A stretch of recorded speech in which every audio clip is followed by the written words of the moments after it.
So hello everybody, a very happy new year to all of you. तो जैसा कि मैंने आप लोग से प्रॉमिस किया था कि and on this new year I will be discussing with you my job finding experience in India as well as how I got this job in Germany. So here I am, we can discuss, but before starting the discussion I would request everybody that it's just my experience, it's not a standard procedure that everybody must follow. It can vary from person to person. So now we are good to go. तो start करते हुए मैं अपना सबसे पहले आप लोग को बैकग्राउंड बता देती हूँ। I started working after graduating from my electrical engineering and I started in a very renowned company and worked there for 5 years and gain the experience in the field of project management. So मैंने अपना पहला switch के लिए जो apply करना शुरू किया था वो 4.5 साल का एक्सपीरियंस होने के बाद किया था, और 5वां साल कंप्लीट करते करते I left my job and I got my first switch. So मैं आपको ये इसलिए बता रही हूँ just to give you an idea कि जॉब सर्च का जो कंप्लीट आपका प्रोसीजर है वो 6 से 8 महीने का पेशेंस और डेडिकेशन मांगता है। तो it's a long journey and बाकी मैं जो आपसे टिप्स एंड ट्रिक्स शेयर करूँगी जो मैंने इन 6 से 8 महीने में बहुत देर में सीखा, जिनसे मेरे को फिर कॉल्स आने शुरू हो गए थे, वो मैं आपसे इस वीडियो में डिस्कस करूँगी एंड आई होप उससे मैं आप लोगों का जर्नी टाइम कम कर पाऊँ। So let's begin. तो मैंने अपना जॉब सर्च जर्नी 2 पोर्टल्स के थ्रू किया था, नौकरी एंड द लिंक्डइन। मैंने इन दोनों पोर्टल्स का कोई भी प्रीमियम बाय नहीं किया था। मैंने नॉर्मली इन पोर्टल्स को यूज़ किया है। सो मेरे को टोटल 4 कॉल्स आए थे, जिसमें से 3 कॉल्स मुझे नौकरी से आए थे और 1 कॉल मुझे लिंक्डइन से आया था। और जो लिंक्डइन से आया हुआ कॉल था वो फाइनली आज मेरी जॉब है, जिसमें मैं अभी स्विच हो चुकी हूँ, which is overseas and in Germany basically. And तो मैंने नौकरी से जो अप्लाई किया था, मैं पहले उसके बारे में डिस्कस कर लेती हूँ। तो नौकरी में जब मैंने जो प्रोफाइल बनाई थी उसमें जो मैंने मेन चीज़ें जो ध्यान रखी हैं, जो मुझे ओवर टाइम रियलाइज़ हुई कि एक्चुअली मेरे लिए वर्क कर रही हैं, वो ये है कि एक आपको आपका टाइटल बहुत क्लेवरली चूज़ करना है। जस्ट फॉर एन एग्जाम्पल, अगर आप एक प्रोजेक्ट मैनेजर हो, तो अगर आप एक रिक्रूटर एक पर्सन हायर करना चाहता है जो कि प्रोजेक्ट मैनेजमेंट फील्ड से बिलोंग करता हो, तो वो सर्च करते समय प्रोजेक्ट तो एटलीस्ट ज़रूर टाइप करेगा, और कुछ ऐसे कीवर्ड्स जो आपको लगता है मोस्ट प्रोबेबली टाइप किए जाएंगे for finding a person, such a person, आपको वो अपने टाइटल में ज़रूर रखना चाहिए। जैसे मैंने अपना टाइटल रखा था असिस्टेंट मैनेजर प्रोजेक्ट्स, एंड उसके आगे स्ट्रैटेजी और बहुत कुछ कुछ अपने टाइटल में डाल दिया था, जो मोस्ट प्रोबेबली लोग टाइप करेंगे और उनको उससे रिक्रूटर को मैं इजीली स्पॉट हो सकती हूँ। तो ये एक बहुत ही अच्छी ट्रिक थी जो मेरे लिए काम की, क्योंकि मैं इसलिए कॉन्फिडेंट हूँ क्योंकि जो मेरे प्रोफाइल पे बहुत ज़्यादा व्यूज़ आने लग गए थे एक पॉइंट के बाद जब मैंने ये चीज़ अप्लाई की, और एनालिटिक्स से मुझे पता चला कि जो लोग मेरे प्रोफाइल पे व्यू कर रहे हैं वो मुझे मेरे टाइटल की वजह से ढूंढ पा रहे हैं। तो this actually worked and the second thing I found out that actually works is visiting your Naukri profile daily and saving your profile daily. CV आपका बिल्कुल अपडेट होना चाहिए और आपको आपकी प्रोफाइल डेली विजिट करनी चाहिए, ताकि रिक्रूटर जो सर्च कर रहा है उसके पास उसके जब वो आपकी प्रोफाइल उसको स्पॉट होगी, वो जल्दी से जल्दी, मतलब ऊपर से ऊपर इन द क्यू स्पॉट होगी, and it will become easy for you to get in the eyes of the recruiter. This actually works. तो नौकरी पे मेन 2 ये ही क्रक्स हैं। बाकी नौकरी से रिलेटेड मेरे पास एक डाउट मेल में आया है कि how much salary we should write on the नौकरी profile. So if I should tell you frankly, इससे फ़र्क नहीं पड़ता है आप सैलरी की प्रोफाइल, नौकरी की प्रोफाइल पे क्या सैलरी लिख रहे हो, उससे रिक्रूटर को नहीं फ़र्क पड़ेगा टिल द टाइम आप कुछ बहुत ही ओवर हाइप्ड रिक्वायरमेंट नहीं दे रहे हो। लाइक अगर आप presently 10 lakhs per annum earn कर रहे हो और आप रिक्वायरमेंट डाल रहे हो 50 lakhs पर एनम, तो वो आपको ऑब्वियसली कॉल नहीं करेंगे। बट अदरवाइज मतलब वो इसलिए कॉल नहीं कर रहे हैं कि आपने बहुत ज़्यादा मांग लिया है, वो इसलिए कॉल कर रहे हैं कि वो समझ गए हैं कि आप एज अ कैंडिडेट कैसे हो। तो दैट्स द रीज़न, हम एज अ कैंडिडेट कैसे हैं वो उस चीज़ की वजह से हमको कॉल नहीं करने वाला है। एंड अदरवाइज आप कितनी भी लिख रहे हो, जो भी सैलरी अगर आप एक जेन्युइन आस्क उनके सामने रख रहे हो, उससे उनको कोई फ़र्क इसलिए नहीं पड़ता है क्योंकि उनका एक बजट है, एक बजट ऑलरेडी सेट है कि उनको जो पर्सन ऑनबोर्ड करना है वो उसको इतना ही पे कर सकते हैं, उससे ज़्यादा वो पे नहीं करेंगे। सो this is the thing that I feel that works in the environment while recruiting somebody. HR लोग इस बारे में ज़्यादा गाइड कर पाएंगे कि वो लोगों को सैलरी कैसे देते हैं। I genuinely don't know that much about this topic, but yes I feel कि उनका ऑलरेडी डिसाइडेड होता है कि वो बंदे को मैक्सिमम इतने पे ही ला सकते हैं।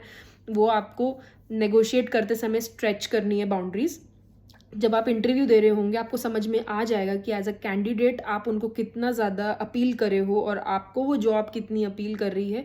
उस हिसाब से आप अपनी आस्क एस्केलेट कर सकते हो during the interview. You will definitely realize उसमें इतना कोई रॉकेट साइंस नहीं लगेगा, and they will also escalate if you will ask. और वो अगर आपको जेन्युइनली पसंद करते होंगे as a candidate, they will also escalate the requirement that they have imposed. पर अगर हाँ वो आपको 20 lakhs पर एनम ऑफर कर रहे हैं और आप 35 lakhs पर एनम या 30 lakhs पर एनम जाके मांगोगे तो नहीं होने वाला है। तो आपको एक बेल्ट मेंटेन करनी है और आपको फिर इट्स योर पर्सनल चॉइस। आपको ये पर्सनली जज करना है कि आप जो प्रेजेंटली अर्न कर रहे हो और फिर जो नेक्स्ट कंपनी आपको जो ऑफर कर रही है, क्या is it justified as per your experience and as per the thing that you are putting on the table in front of them. Is it justified? Then you can particularly go for it. You can negotiate. If it works, you should go for it. Otherwise, you should think back. So this is the answer to the question that I received. I hope it helps to everybody. Now LinkedIn के बारे में बात कर लेते हैं।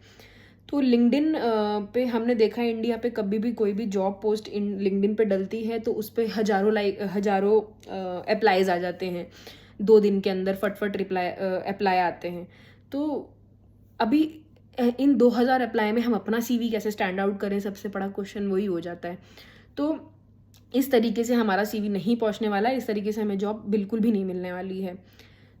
सो क्या करना चाहिए हमको जब हमको कोई जॉब पोस्टिंग दिख रही है। हम एग्जांपल ले लेते हैं कि मान लीजिए एक फाइनेंस मैनेजर की जॉब पोस्टिंग निकली है महिंद्रा एंड महिंद्रा में, लोकेशन चेन्नई। ठीक है, ये अगर जस्ट फॉर एन एग्जांपल ये अगर हमारी जॉब पोस्टिंग है तो आपको चेन्नई में काम कर रहे फाइनेंस के लोगों को कनेक्शन रिक्वेस्ट ज़रूर भेजनी चाहिए। उनको कनेक्ट करने से आप उनसे इस जॉब पोस्टिंग के बारे में पूछ सकते हैं। आप 5 को भेजोगे, कोई एक तो एटलीस्ट एक्सेप्ट कर लेगा। उसमें आप अपना कस्टमाइज्ड एक मैसेज बनाओ और उसके साथ उनको रिक्वेस्ट भेजो। वो जो एक्सेप्ट करेंगे उनसे आप इस जॉब पोस्टिंग के बारे में ज़्यादा नॉलेज ले सकते हो और आप उनसे पूछ सकते हो कि कौन सा HR इसके लिए हायर कर रहा है, HR कौन है। आप उनसे इस बारे में पूछ सकते हो। आप उनसे रेफ़र कर दो का रिक्वेस्ट कर सकते हो। वो आपको रेफ़र कर देते तो बहुत अच्छी बात है। आप उनसे वो आपको रेफ़र कर देंगे, आप उसके थ्रू अप्लाई करो। और जो HR वो बता रहे हैं कि ये HR ने किया है, उस HR को भी कनेक्शन रिक्वेस्ट भेजो। वो एक्सेप्ट करे तो उनको भी ज़रूर से इस पोस्टिंग के बारे में अपने बारे में मैसेज करो। In this way only you will able to get your CV getting reached to the recruiting guy. Otherwise नहीं पहुंचने वाला है। ऐसे भीड़ में 2000 लोगों के बीच में से हमारा CV रिक्रूटिंग गाय तक पहुंच जाए वो बहुत मुश्किल है। तो this is the first method that you should use. Otherwise जब आप जॉब सर्च की जर्नी आप स्टार्ट ही कर रहे हैं तब आप ऐसी कंपनीज देख लीजिए जिनमें आप काम करना चाहते हैं। आप उनके टैलेंट एक्विजिशन पीपल को कनेक्शन बना लीजिए, उनको अपने नेटवर्क में ऐड कीजिए। और जब आप अपने अभी के जॉब के जो आपने वो डाले हैं सक्सेस स्टोरीज डाले हैं, आप अपनी पर्सनल ब्रांडिंग कीजिए ताकि आपका एक ब्रांड बना रहे लोगों के आगे that yes you are doing something, you are professionally very into this thing, but this procedure takes a lot of time। क्योंकि अभी आप अपनी पर्सनल ब्रांड बिल्ड कर रहे हो, उसके बाद अगर कोई जॉब पोस्टिंग आएगी तो कोई टैलेंट एक्विजिशन पर्सन आपकी एटलीस्ट बात भी सुनेगा। This takes a lot of time. तो प्रेफरेबली आपको अगर कोई जॉब पोस्टिंग मिलती है आप उसके आसपास के बंदे को अपना कनेक्शन रिक्वेस्ट भेज के कनेक्शन बनाएं। उसका रीज़न ये कि आपको उस बंदे तक पहुंचना है जो इस पोजीशन के लिए रिक्रूट कर रहा है। वहाँ उस बंदे का एक बार आपको पता लग गया तो आप उसको डायरेक्ट मैसेज करो, उसका मेल ID निकालो। आप जिन बंदों से कनेक्ट हुए उनसे उसका मेल ID लो, मेल ID पे मेल करो। HR का मेल मिल जाएगा, HR को मेल करो। इस तरीके से ही आप अपना CV पहुँचा सकते हो। और अगर आपको कोई रेफ़र कर दे उससे तो अच्छी कोई बात ही नहीं है। सो this was the strategy that I feel actually works. अब मैं आपसे अपना एक्सपीरियंस शेयर करती हूँ कि मेरे साथ एग्जैक्टली क्या हुआ था। सो मेरी ये जॉब पोस्टिंग बाहर की थी, तो इसमें इंडिया जैसे बहुत हज़ारों अप्लाइज नहीं थे। तो मैंने यही किया था कि जब मैंने अपनी जॉब पोस्ट जर्नी स्टार्ट की थी, तो नौकरी पे वही किया था जो आपको बताया, और लिंक्डइन पे मैंने 5 ऐसी कंपनीज़ देख ली थी जो अभी फ्यूचर में एक्सपैंड करने वाली है नेक्स्ट 10 ईयर में, तो उनको मेरे जैसे लोगों की ज़रूरत पड़ने वाली है। और उनके प्रोजेक्ट मैनेजमेंट पीपल रिलेटेड लोगों को मैंने कनेक्शन बनाना शुरू कर दिया था, एचआर के लोगों को कनेक्शन बनाना शुरू कर दिया था, ताकि कोई भी जॉब पोस्टिंग आएगी तो मेरे को सबसे पहले पता चलना चाहिए। तो मेरे साथ यही हुआ, जिस कंपनी में मैं आज जॉब कर रही हूँ उस कंपनी की जैसे ही उस पोजीशन की जॉब पोस्टिंग डली, with in 15 minutes I spotted that posting and मैंने उसके ऊपर अप्लाई कर दिया। एंड क्योंकि वो बाहर की पोस्टिंग थी, उसमें उन्होंने ऑलरेडी मेंशन कर रखा था कि रिक्रूटर कौन है, उसमें उन्होंने मेंशन एचआर का मेल भी मेंशन कर रखा था। तो मैंने एचआर को भी मेल किया, मैंने रिक्रूटर को लिंक्डइन पे कनेक्शन रिक्वेस्ट भेज के उनको भी मैसेज किया कि मैंने इस पोजीशन के लिए अप्लाई किया है एंड मेरा एक्सपीरियंस जेडी जो है प्रॉपरली मैच कर रहा है, बट मेरे को ये इस चीज़ में कंसर्न्स हैं, डज इट रियली मैटर्स और does it should I go for it और नॉट। इस तरीके से मैंने मैसेज किया और उनका रिप्लाई भी आया। ही एडवाइज्ड मी कि आप अप्लाई आपने किया है, मेरे को आपका एप्लीकेशन रिसीव हुआ है, we will go through it. And उन्होंने मेरे को एश्योरेंस दिया कि हमको कोई ऐसा बंदा नहीं चाहिए जो वेरी फर्स्ट डे से परफेक्ट हो, we are looking for this and that guy. He also explain me this generally doesn't happens in India, but yeah this German company replied me. So इस तरीके से आई वॉज प्रिटी श्योर कि अगर मेरा JD क्योंकि match कर रहा है तो मुझे कॉल आ सकती है, यहाँ से चांस है। बहुत रेनाउंड बहुत बड़ी कंपनी है एंड मेरे को इसलिए बहुत ज़्यादा था कि यहाँ से मुझे कॉल ज़रूर आना चाहिए। बट हाँ, ये हमें ज़रूर ध्यान रखना है कि अगर हमारा जेडी नहीं मैच कर रहा होगा तो हमें कॉल किसी तरीके से भी नहीं आने वाली, फिर चाहे आप किसी को भी कनेक्शन रिक्वेस्ट बना लो, अगर आपका प्रोफाइल मैच नहीं कर रहा है तो आपको कॉल नहीं आएगी आपका। और अगर आप अपना सीवी मॉडिफाई कर भी लेते हैं, लोग आजकल सीवी मॉडिफाई करके इंटरव्यू दे देते हैं, it works but up to some extent. आप अगर प्रोडक्ट मैनेजर हो, आप प्रोजेक्ट मैनेजर नहीं बन सकते, आपका एक्सपीरियंस नहीं है।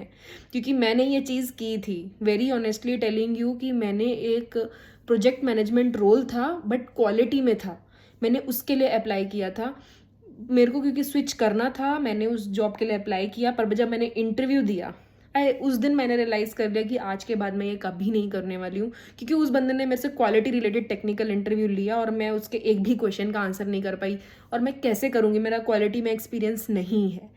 तो आपको यही, आप सीवी मॉडिफाई कर रहे हो, इट्स गुड, बट किस हद तक मॉडिफाई करना है कि आप टेक्निकल इंटरव्यू में हम लोग अपनी बेइज्जती ना करा लें, वो हमें ध्यान रखना है। तो मैं तो यही सजेस्ट करूँगी कि आप अपना जेडी ज़रूर चेक कर लो। जेडी अगर आपका मैच हो रहा है प्रॉपरली, जो उन्होंने रिक्वायरमेंट दी है, आप सीवी को बिल्कुल उसी तरीके से बैठाओ जिस तरीके से उनका जेडी है, एंड आप उनको भेजो, पक्का कॉल आएगी अगर आपका जेडी मैच करता है तो। और आपको दिख रहा है कि थोड़ा लैंग्वेज में फ़र्क है, आपने जो पॉइंट ऊपर लिखा है, आपने उसको कुछ अलग तरीके से लिखा है, उन्होंने उसको कुछ अलग तरीके से लिखा है, काम वही है, तो आप अपना सीवी बिल्कुल उनके फॉर्मेट में मॉडिफाई कर लो, ये वर्क करता है। आप उनके, क्योंकि जब वो अपना सॉफ्टवेयर रन करते हैं, आपके मोस्टली कीवर्ड्स मैच करेंगे तो आपकी शॉर्ट लिस्टिंग के चांसेस बढ़ जाते हैं। तो आप अपना सीवी एज इट इज़, जो उनका डिस्क्रिप्शन लिखा है ना, उसके डिस्क्रिप्शन में जो मेन कीवर्ड है, लाइक उन्होंने लिखा है we want good negotiation skills, तो तुम अपने नेगोशिएशन जरूर डाल लो अपने उसमें, मेन कीवर्ड्स को अपने सीवी के जेडी में ज़रूर डालना है। उससे हम शॉर्ट लिस्टिंग का शॉर्ट लिस्ट बहुत इजीली हो सकते हैं, तो ये चीज़ वर्क करती है। तो मेरे को इसलिए कॉल रिसीव हुई थी क्योंकि मेरा जेडी तो बिल्कुल 100% मैच कर रहा था, तो इसलिए मेरे को कॉल रिसीव हुई और मैंने इंटरव्यू दिया। एंड मेरे 3 इंटरव्यूज़ हुए थे इस कंपनी के साथ, एंड बहुत लंबा टाइम लिया था, हर महीने में एक इंटरव्यू हो रहा था, और पूरे महीने में ब्लैंक थी कि मेरा हुआ है नहीं पता था। एकदम से 1 महीने के एंड में कॉल आती थी कि अब आप नेक्स्ट राउंड के लिए आपका ये डेट है। तो ये बहुत लंबा प्रोसीजर है, इसमें बहुत टाइम लगता है, आपको बिल्कुल पेशेंस नहीं छोड़ना है। पर्सनली टेलिंग कि मैं इस पूरी जर्नी में बहुत बार गिव अप की थी कि नहीं होगा मेरा, कहीं नहीं होगा, बट नहीं, जब आप करते जाते हो आपको आपकी गलतियां पता चलती जाती है कि आपको अब कैसे करना है, आगे कैसे बढ़ना है, and with that the grit in you कि हाँ मुझे करना है तो हो जाएगा. So this is not the problem at all.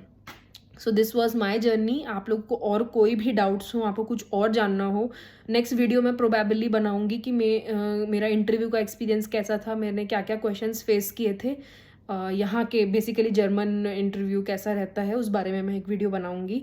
And आपको और अगर कोई डाउट्स हो किसी और चीज़ पे अगर वीडियो चाहिए related to job or something in Germany, something in transition from India to Germany, you can please comment.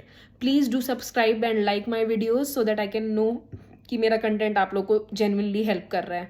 Okay, thank you, bye, happy new year.